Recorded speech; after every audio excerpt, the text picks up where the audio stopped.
Hello folks, I'm going to answer a specific question that I had myself about the RØDECaster Pro, and that was, how good does the Behringer XM8500 sound through the processing unit on the RØDECaster Pro? When my co-host, cousin, buddy, Alan bought the RØDECaster Pro for the show, I wasn't sure that this mic would be enough. We've used these for several years, but I had a thing in my head like I can't really use a $25 mic for a $600 unit. I got to get something better. So I went out and bought 3 Shure SM58s. Now I'm talking through a Shure SM57. This is my desk mic. This has always been my default mic, but the other guys have always used these Behringer XM8500s. And we're going to see how they sound through the RØDECaster Pro with processing, because I never saw a video. I've saw plenty of videos about the XM8500, plenty of videos about the RØDECaster Pro, but no videos of the XM8500 through the RØDECaster. Will this thing sound good through your RØDECaster Pro? So let's find out. I'm going to just switch on over. I'm going to switch the channels. And we are on the Behringer XM8500. It actually sounds hotter, like it's louder.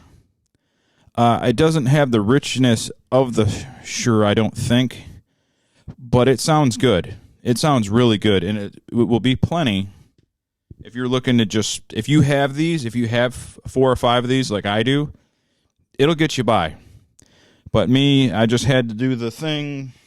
Well, I got a nice... a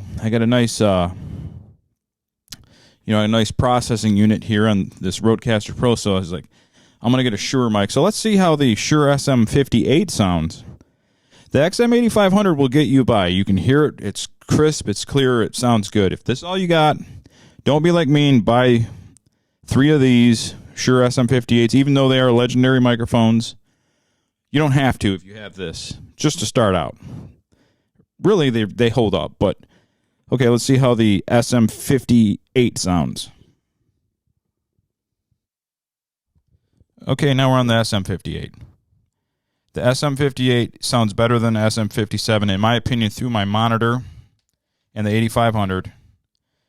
The 8500 doesn't sound as good as the other two, in my opinion, but it's pretty good. It's for 1/4 the price.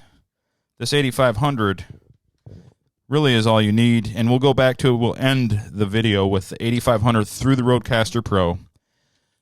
The Shures sound a little better, but not 4 times better. Maybe like 10-15% better. But there's definitely hotter. You don't need as much. Everything is set the same, by the way. The tone, strength of voice, the processing, all set the same for all 3 of these channels. And we'll end it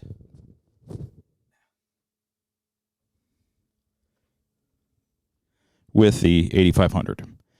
The 8500 is plenty good. It'll get you by. In fact, it can be your default if you want. I used these for a year and a half through a cheaper interface. It was a Behringer interface, and our podcast sounded fine for a year and a half with this microphone right here. But because I bought a state-of-the-art piece of equipment like the RØDECaster Pro, I went and bought 3 more Shures to go with this one Shure that I've always had, which really doesn't sound as good as the SM58s, but it's my default mic, and I love it, and I'll just use it forever. And I will definitely keep these on as backups or travel. Like if I go on somewhere abroad to record, I'll take these, because $20-25, you can beat the hell out of them, and they sound good enough. But to me, a hell of a bargain. Sounds good through the RØDECaster Pro. All right. And I didn't script this. That's why it sounds choppy and no cool edits and shit like that. But, all right. XM8500, great mic. Great budget mic. Not as good as the Shures, but get you 80-90% the sound. Okay.